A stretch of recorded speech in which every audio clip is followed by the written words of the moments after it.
The Night That Changed Everything, a tale of love, betrayal, and self-discovery. My boyfriend of 4 months retaliated against me because I went out with my close friends until morning by calling me while he was having sex with his friends with benefits. Time has a tendency to curve around our feelings. Even though Brandon and I have only been dating for 4 months, the spectrum of emotions we have shared makes our time together feel both very short and shockingly lengthy. He studies architecture while I study graphic design at VL University. We are both sophomores. Due to our mutual passion for design, we initially met in a freshman seminar. From the beginning, our talks were smooth and conversational, discussing our studies and aspirations for the future. We would frequently have coffee while surrounded by class models and sketches. In those early days, our relationship felt natural and easy. We spent many nights discussing our projects and ideas, which I always found enriching. Brandon's background was quite different from mine, particularly his strong Catholic faith and conservative views, which initially I found intriguing. He was upfront about his past and his values, including his limited experience with relationships and his decision to mostly save himself for marriage. However, as we moved past the honeymoon phase of our relationship, I began to feel the weight of our differences more acutely. His traditional views, which I once admired, started to feel restrictive, especially around topics of intimacy and personal freedom. He had been very open about his conservative approach to relationships, but this openness sometimes made me uncomfortable and skeptical about how it would affect our relationship. Our first major challenge came when I committed to a significant group project with my friends from the graphic design program. The project, named 50 Specimen Shapes, was an ambitious plan to create 3D models for various abstract shapes, combining artistic flair with scientific precision. As the deadline approached, my team decided to pull an all-nighter to finish our work. I was excited about the project and shared my plans with Brandon, hoping he would understand the commitment it required. Instead, his response was cooler than expected. He seemed uneasy, not just about the late night, but also about me being deeply involved in something outside of our relationship. His discomfort seemed to stem from his religious beliefs, which made him wary of the unpredictable nature of creative projects. His reaction left a coldness between us. As I prepared for the night, there was noticeable tension in his goodbye that evening, and even his hug felt forced. It made me wonder if our relationship, built on such different foundations, could really last. Despite this, I headed into the project night full of anticipation but also concern, not realizing that the events of the evening would test our relationship even further. The day leading up to the planned all-nighter with my friends was a typical Thursday, marked by the usual rush of classes and the added buzz of creative energy that always seemed to spike as deadlines approached. I had spent most of the afternoon in the studio, putting the finishing touches on my part of the project, my mind racing with adjustments and improvements. The vibrant atmosphere was contagious, everyone throwing ideas back and forth, our workspace a testament to weeks of hard work and chaotic creativity. I checked my phone intermittently, noting the absence of any messages from Brandon. It was unusual, given that we often exchanged quick updates or words of encouragement throughout the day. Deciding to break the silence, I sent him a text, hoping to lighten his mood and possibly share some of my excitement. "Hey, busy day here, but looking forward to tonight. Wish me luck," I typed, hoping the smiley face would bring a smile to his too. The reply came just as I was gathering my things to leave the studio for a quick dinner before the evening's marathon. "Good luck. We need to talk when you have a moment," the message read, void of any emojis that might hint at his mood. The brevity and tone of his text sent a small wave of anxiety through me. It was not what I had hoped to read, especially not today. Dinner was a rushed affair at a nearby cafe, where I sat alone with a sandwich and a cup of too strong coffee, mulling over Brandon's message. The cafe was cozy, a little nook that served as a frequent escape for me from the campus hustle. Today, however, the warmth of the cafe did little to ease the chill that had settled inside me. Returning to my apartment briefly, I found Brandon waiting for me, his figure slouched against the doorway of our small shared living room, an unmistakable tension in his posture. As I stepped inside, the look on his face was serious, more somber than I had seen in days. "Hey, you're home early," I said, trying to sound cheerful. Brandon just nodded, his eyes following me as I dropped my bag and took off my coat. "We need to talk about this project night of yours," he began, his voice steady, but with an edge that immediately put me on guard. "I don't understand why you need to spend a whole night working on this with your friends. Doesn't seem like it's just about the project." His words stung, more so because they echoed a deeper distrust that seemed to have been growing between us. "It's just a project, Brandon. It's important for my course, and you know how these things go. We all push at the end to get everything perfect," I replied, trying to keep my voice even. Brandon crossed his arms, his brow furrowing slightly. "It's always about the project, isn't it? Or something else. I feel like you're slipping away, doing all these things without me. And tonight, it just feels like you don't want me around." I sighed, feeling the weight of his words and the widening gap they represented. "This isn't about not wanting you around, Brandon. This is about me needing to do this for my degree. For me. I thought you understood that." He looked away, the lines of his face hardening. "I do. It's just hard sometimes. I miss how it used to be with us." There was a sadness in his voice that pulled at me, a reminder of simpler times when our biggest concerns revolved around which movie to watch or what dessert to share on a Saturday night. Now, standing in the dim light of our living room, those days felt like distant echoes, overshadowed by the growing complexities of our relationship. "I miss that too," I admitted softly, the distance between us feeling more profound in the silence that followed. Dinner ended with an uneasy truce, the issue temporarily set aside, but the tension lingering like a stubborn fog. As I grabbed my things to head out, Brandon's voice stopped me at the door. "Be safe, okay?" he said, a trace of the old warmth in his voice that made my heart ache for what we were struggling to hold on to. "I will, I promise," I responded, offering him a small, hopeful smile before stepping out into the cool evening air. The night's possibilities stretched out before me like the sprawling campus pathways. The excitement for the project was still there, but now it was tinged with a poignant mixture of concern and longing for the relationship I was still learning to navigate. The night of the project was set to be intense, a blend of creativity and chaos as we worked against the clock. My friends and I had booked a study room in the university's main library, a space often reserved for late-night cram sessions and collaborative projects. As I arrived around 8 p.m., the familiar sense of excitement and nervous energy filled the air, palpable among the scattered laptops, strewn papers, and 3D materials that covered the tables. The first few hours flew by as we dove into our tasks. Anna, a meticulous planner, coordinated our efforts, ensuring everyone stayed on track with their assigned elements. John, ever the perfectionist, was immersed in adjusting the lighting on our 3D models, creating the perfect shadows that made our shapes seem almost lifelike. My role was to integrate the background graphics I had designed, ensuring they complemented rather than overwhelmed the models. At 10 p.m., I sent a quick message to Brandon. "In full swing here. Hope your evening is relaxing." The immediate response I hoped for didn't come, and I pushed the slight worry away, redirecting my focus to the vibrant discussion on color schemes and textures swirling around me. Midnight approached, and we took a brief coffee break. The library's 24-hour cafe was buzzing with other students similarly burning the midnight oil, and the air was thick with the aroma of espresso and the low hum of hushed conversations. I checked my phone again, noting the absence of any message from Brandon. A ripple of concern stirred within me, but I was quickly pulled back into the lively banter of my friends, discussing the latest episode of a popular design reality show. By 2 a.m., the project was shaping up, but the fatigue was setting in. We powered through with energy drinks and the collective adrenaline that comes from nearing the finish line. I sent another message to Brandon, a bit more detailed this time. "Still working hard. Miss you." The read receipt popped up almost immediately, but there was no reply.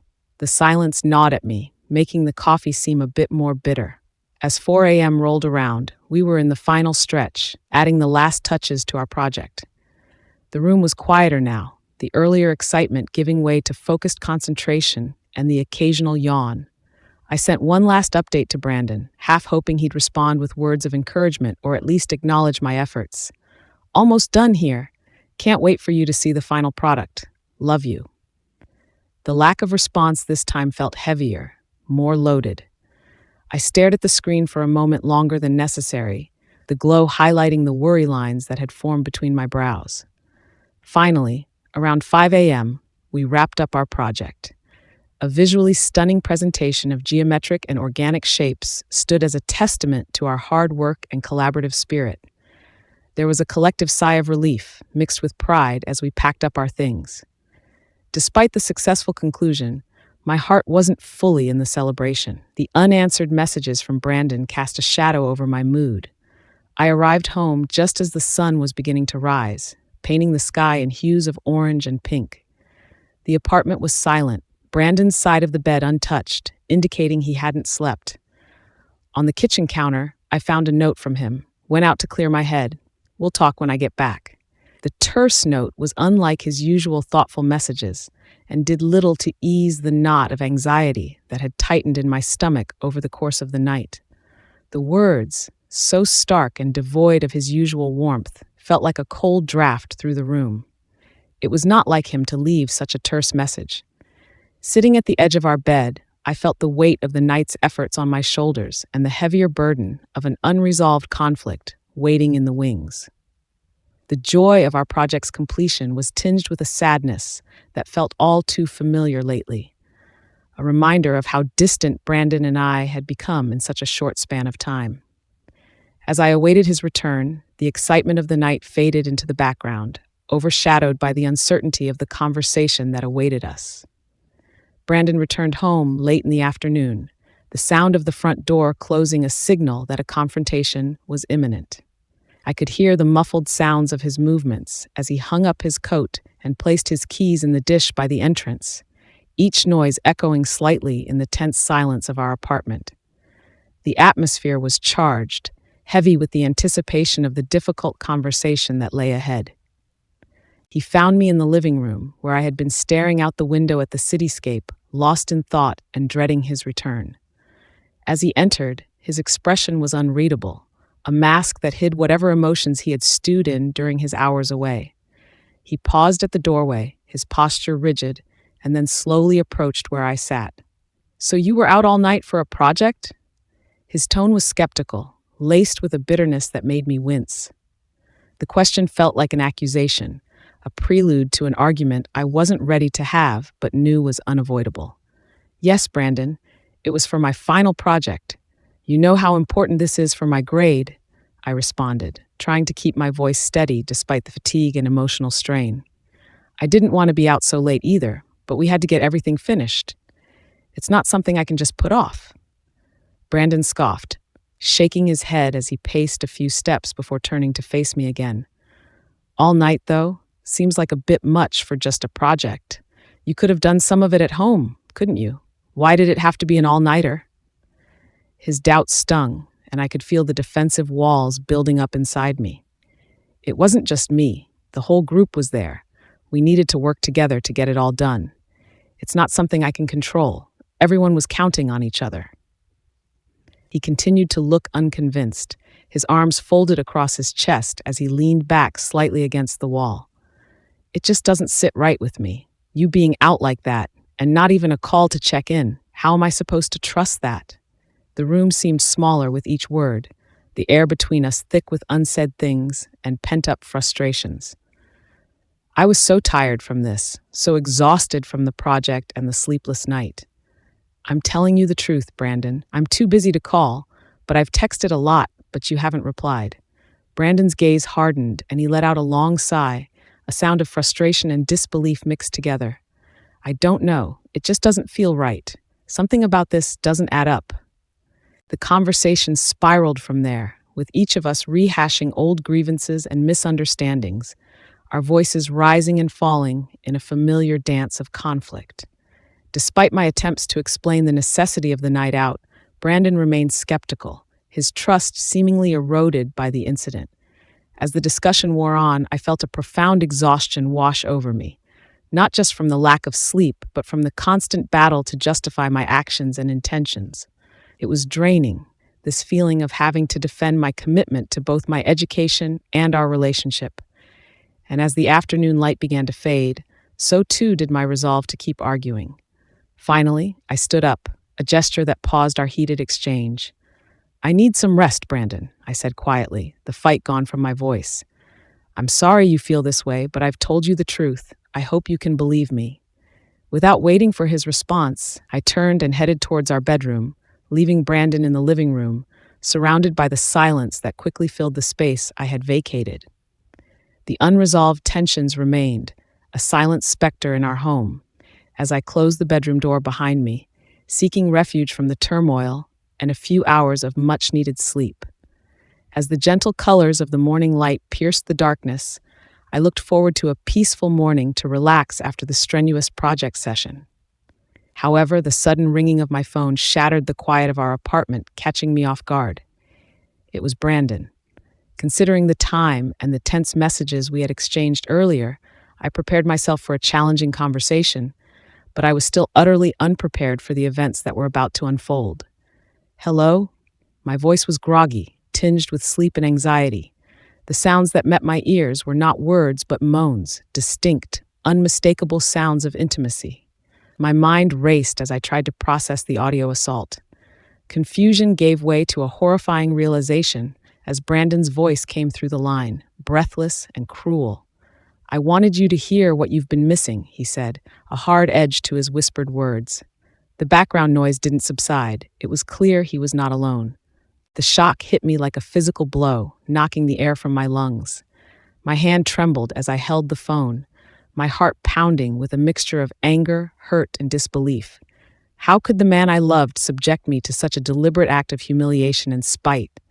There was a pause, a soft shuffle, then Brandon's voice again, colder this time.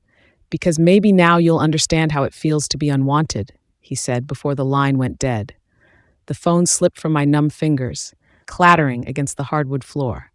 I stood frozen, the echo of his words reverberating in my mind, each syllable a shard of glass in my heart. The pain was sharp and deep, a betrayal that cut to the core of my being. Tears spilled over, hot and unchecked, as I sank to the floor. The room spun around me, a whirl of dark thoughts and unanswered questions. Who was the woman he was with? But more than anything, why would he choose such a devastating way to express his pain? In my shock, I called Anna immediately. She came to my apartment and rushed into the room. She was by my side, her hands gently lifting my chin to meet her worried gaze. "What happened? Oh my God, are you okay?" Her voice was laced with concern, her eyes searching mine for an explanation. I shook my head, the words catching in my throat. Through sobs, I recounted the phone call, each word punctuated by a fresh wave of tears. Anna listened in silence, her arm wrapping around my shoulders in a comforting embrace. "This isn't just about tonight, is it?" she murmured after I had finished, her voice soft but steady. "There's more going on here, more pain than just this moment." She was right. The incident wasn't an isolated one, but a climax of ongoing tensions and unspoken grievances that had been building between Brandon and me. It was the breaking point of something that had been fracturing slowly, painfully, over time. Anna stayed with me as dawn turned to day, offering silent support as I processed the initial shock and began to consider the implications of what had happened. The reality of the situation was harsh. Not only had Brandon violated our trust in the most intimate way, but he had also used his actions as a weapon, a way to hurt me as deeply as he felt hurt. "We need to talk about this, not just you and me, but you and him," Anna finally said, her tone firm. "This can't be brushed under the rug. It's too big, too painful." She was right. As much as I dreaded the confrontation, I knew it was necessary. The foundation of our relationship had been shaken, perhaps irrevocably, and it was clear that things could not continue as they had been. With Anna's encouragement, I found the strength to call Brandon later that day.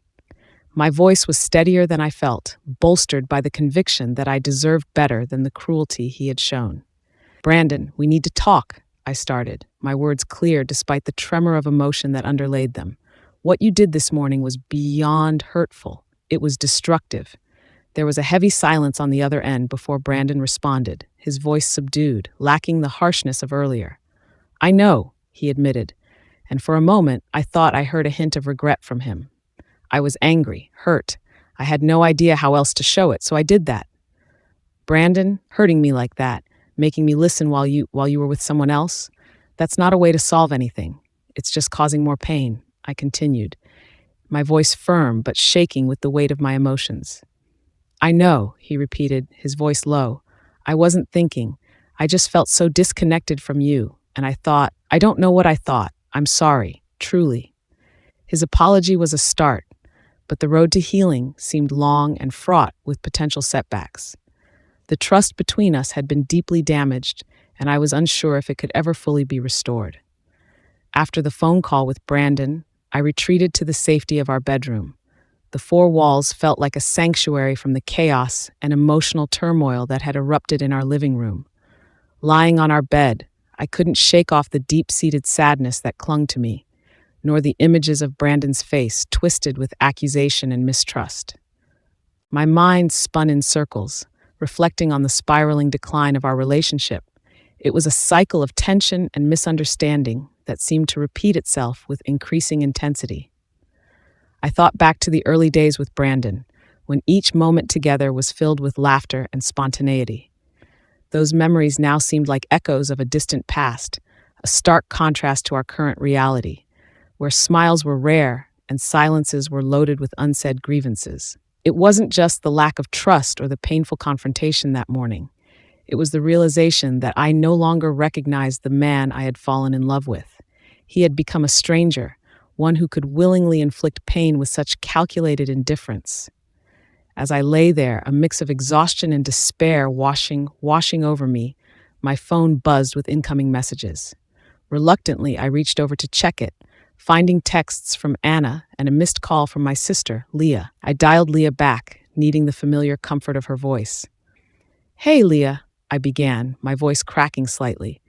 "Hey, what's wrong? I could sense something was off from your text," she responded, her tone immediately shifting to one of concern.